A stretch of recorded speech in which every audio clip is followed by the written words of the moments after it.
Europe maintenant. Ça veut dire quoi? Ça veut dire que cette situation qu'on appelle la situation, la psychologie des profondeurs, vous allez, s'il y a encore 2 ou 4 attaques de ce genre-là ici en France, ne prenez plus le métro. Moi, je vous dis. Parce que vous allez voir des gens entrer dans le métro avec des haches. Parce qu'ils n'ont pas la même philosophie de base que notre peuple a eue, qui nous a bloqués. On appelle ça les bêta bloquants. C'est-à-dire pour nous équilibrer. Parce que si on ne nous avait pas équilibrés, déjà nous sommes des coquilles vides.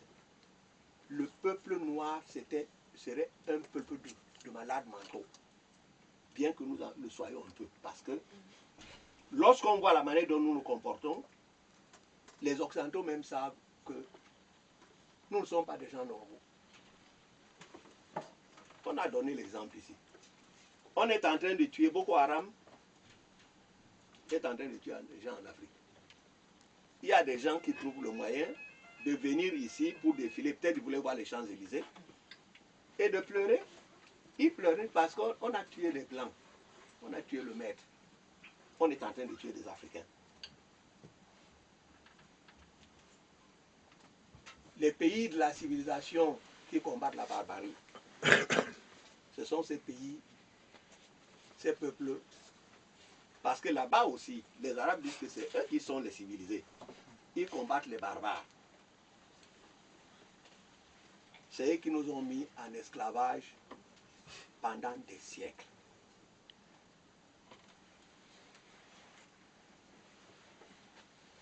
Et qui ont fait de nous des gens qui n'ont plus de nation. Regardez ce qui se passe. Nous subissons toujours le terrorisme de l'Occident. Les Occidentaux nous terrorisent. Et vous allez voir comment ce phénomène fonctionne. Alors, on vous fait croire que, vous voyez, on vous dit les droits de l'homme, le génocide. Le génocide est né en 1946. On a massacré, notre peuple a perdu 400 millions de ses enfants et de ses filles et de ses enfants dans les rajas négrières, ceux qui sont partis. Je vous dis que le plus grand cimetière de l'humanité, c'est l'océan Atlantique. Si quelqu'un en doute, un jour nous irons voir. Nous avons même créé une race de requins. Parce que ces requins-là ont tellement mangé de la chair humaine qu'elle a muté. Ils ont muté. Pendant 4 siècles, les requins, je suis venu en France par bateau dans les années 60. Vous aviez ce phénomène que, à un moment, dès que le bateau quitte l'Afrique, les requins sont derrière. Ils suivent. Parce que c'est la mémoire génétique qui garde. Leurs ancêtres suivaient les bateaux. Ils mangeaient les Africains au fur et à mesure parce qu'on les jetait au fur et à mesure. Et jusqu'à Bordeaux, vous voyez des requins qui vous regardent. Ils se disent, il nous a échappé. Mais une autre fois, on nous a.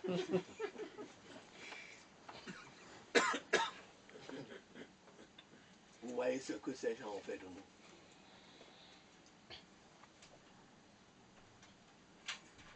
Quand Lumumba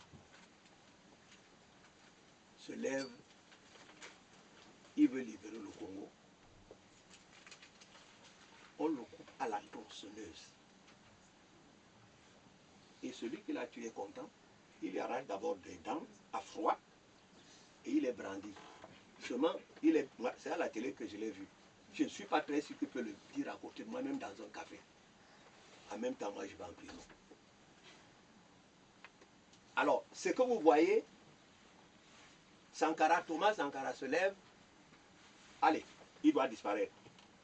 Et quand il disparaît, mais personne, c'est-à-dire que ses collègues africains qui étaient là, le président, personne ne dit rien. C'est-à-dire, c'est ça le terrorisme que la France exerce sur notre peuple en Afrique. Vous allez chez les Békés, nous travaillons la terre, c'est nous qui cultivons la canne, c'est nous qui cultivons la banane, on nous dit qu'on est libre. On était d'abord des... Maintenant, nous sommes des ouvriers agricoles. Nous nous sommes spécialisés. L'esclave s'est spécialisé dans l'agriculture. C'est du terrorisme. C'est ce qu'on appelle le terrorisme. Parce que ces gars-là nous ont tellement conditionnés qu'ils n'ont même plus besoin. C'est ça l'esclave. On ne donne pas des ordres. Il réagit lui-même. Il sait ce que veut le maître. Nous avons des compatriotes ici. Le maître veut que c'est les Africains même qui ont vendu. Petro Gronio va même jusqu'à prendre beaucoup de liberté. Ce n'est pas les Blancs qui ont décimé les Indiens, ce qu'on appelle les Amérindiens, mais c'est les Africains. C'est les rois africains, puisque Petro Gronio dit que quand les esclaves africains arrivaient en Amérique, ils étaient tellement pleins de maladies que ils tuaient les Indiens. C'est même les rois africains qui sont responsables. Donc il a donné un prix, le prix du Sénat. Vous voyez comment ces gars-là nous écrivent. C'est-à-dire que, qu'est-ce que vous allez leur faire? Vous posez un tel problème chez d'autres peuples. Ça s'appelle le négationnisme. Fillon vient au Cameroun, le livre est là, ce n'est pas un Africain qui l'a écrit. La guerre a duré 16 ans. Il y a eu plus de morts qu'en Algérie. Il dit que l'armée française n'a pas tué un seul Camerounais. Tout ça, c'est des histoires. Son esclave lui a des records. Fillon vient en France, personne ne lui dit, mais tu n'as pas le droit d'aller dire ça à un peuple.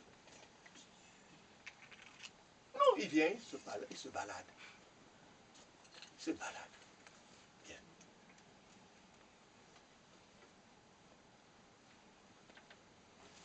Fillon ne peut pas aller dire en Algérie que les Français n'ont pas tué un Algérien. Ce n'est pas possible. Vous entendriez parler d'ici. C'est-à-dire que dès qu'il arrive à l'aéroport, comment il dit, il ne faut pas aller insulter les gens. Maintenant, on dit, même ceux qui sont aujourd'hui qui sont devenus Charlie, ils reprochaient à Charlie Hebdo, oui, il ne faut pas aller caricaturer les prophètes des autres. Aujourd'hui, c'est eux qui sont les champions, ils défendent Charlie. Et tout le monde doit dire maintenant, je suis Charlie. Celui qui n'est pas Charlie, il a des problèmes. Quand vous allez acheter un ticket de métro, on dit, vous êtes quoi? Vous êtes Charlie. Vous ne pouvez pas sortir vos papiers. Hein. Si vous sortez les papiers, ce n'est pas Charlie, on dit, mais tu viens d'où là? Dès que tu dis, je suis Charlie, on trouve même la porte du métro, on dit au contrôleur, laissez-le passer, c'est Charlie.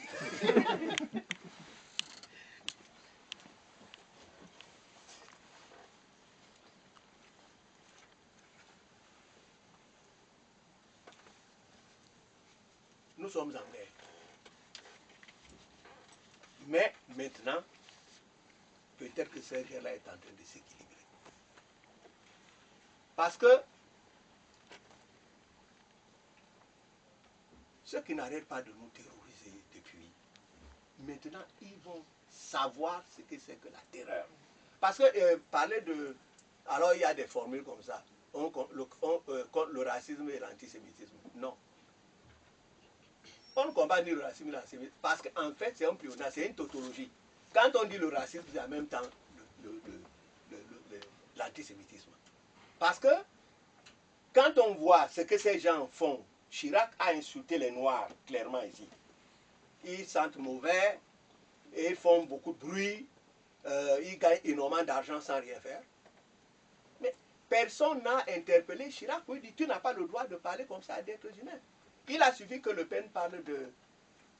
Oh, c'est un point de détail dans l'histoire. Oh là là là là. Si vous dites qu'il y a eu 59 999 morts à Auschwitz, vous avez raté un mort, ça s'appelle la falsification de l'histoire. C'est l'antisémitisme. Donc on nous dit, et ça veut dire aussi que les droits de l'homme, ça veut dire qu'il y a des hommes. Les hommes, c'est quoi? Donc aujourd'hui, c'est les judéo-chrétiens, les Européens et les Juifs. Puisque eux-mêmes, maintenant, ils comprennent que leurs cousins, les Arabes, ils ne font plus partie de leur famille, puisqu'il a la guerre. Donc, bienvenue pour les Arabes au camp des non-hommes, qui sont des objets. Parce qu'on tue des Africains, ce sont ces peuples-là qui ont donné l'arme nucléaire à l'apartheid en Afrique du Sud. C'est faiseurs de leçons, ceux qui nous disent comment il faut respecter ceci ou cela, ils combattent le racisme. Tous les peuples occidentaux ont collaboré avec le régime d'apartheid. Parce que c'est leur technique. C'est-à-dire qu'un groupe vient, ils sont armés, ils viennent chez vous, ils vous terrorisent, ils massacrent, ils s'installent. Après, ils commencent à faire venir leurs frères. Ils ont essayé en Afrique du Sud. Dans les années 70, ils ont lancé un appel. Parce que c'est comme ça qu'ils font. Ils vont aux États-Unis, un groupe vient, ils massacrent, ils massacrent, ils massacrent. Et pour avoir de l'aide, ils appellent les autres. En Australie, quand je vois les Australiens ici venir parler à la télévision, ils sont aux Champs-Élysées. Les Australiens ont trouvé un système incroyable, les Blancs en Australie. Ils ont donné un nom bizarre, la Vroom Vroom, je ne sais pas trop quoi. Ça veut dire que pendant une période, ils ont décidé d'en finir avec ce qu'ils appellent les aborigènes. Ils sortent le matin, ils tuent, ils tuent, ils tuent, ils tuent, ils tuent, ils tuent. Maintenant, ils se reposent à midi, ils mangent pour reprendre des forces. Le lendemain, ils tuent, ils tuent, ils tuent. Jusqu'au moment où les habitants d'Australie ont littéralement disparu. Vous allez en Australie maintenant, si vous voyez un noir, vous commencez à lui parler le lingala, tu es venu là, parce que les habitants du pays n'existent plus. Voilà des gens qui viennent donner des leçons de civilisation. Ça veut dire qu'en fait, effectivement, quand ils allaient tuer les Caraïbes, ce qu'on appelle les Indiens par une terminologie totalement impropre, mais c'était des actes de civilisation. Quand ils viennent vous décimer, ils posent des actes de civilisation puisqu'ils sont venus civiliser la terre. Bon, si vous vous défendez contre eux, c'est vous qui devenez des barbares. Alors, moi, j'aimerais que nous échangions cet après-midi. Vous devez comprendre désormais, vous qui êtes là, nous sommes un peuple. Celui qui ne comprend pas encore que c'est notre peuple qu'on a déporté et qui est là avec... Parce que les Occidentaux veulent que nous embrassions leur terminologie. Ah oui, après tout, oui, vous savez, ce sont vos esclaves, c'est vous qui les avez vendus. Alors, moi j'ai vu une fille un jour à Angers. Ah, il défend un petit Français là, un compatriote de la Martinique. Bon, alors il était avec un garçon, je vais te boxer. Hein. L'autre lui dit, ces gens-là, ce qu'ils nous ont fait, oui, de toute façon, la fille qui se lève, nous vous avons vendu et nous en sommes fiers. Je lui ai demandé, toi tu peux vendre. Même un sel, tu peux vendre un sel. C'est toi qui en vas. Tu es qui pour vendre des... Je dis, mais vraiment, oui, oui, elle est là. Elle dit, oui, on vous a vendu et on est fiers. Bon. Maintenant, nous devons tirer les leçons de notre histoire.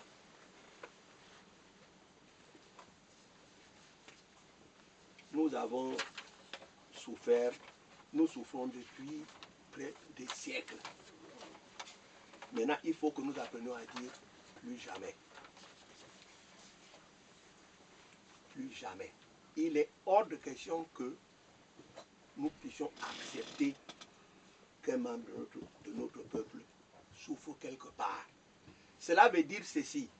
Nous devons faire en sorte qu'un jour, et c'est là que moi je partirai, peut-être je commencerai à partir.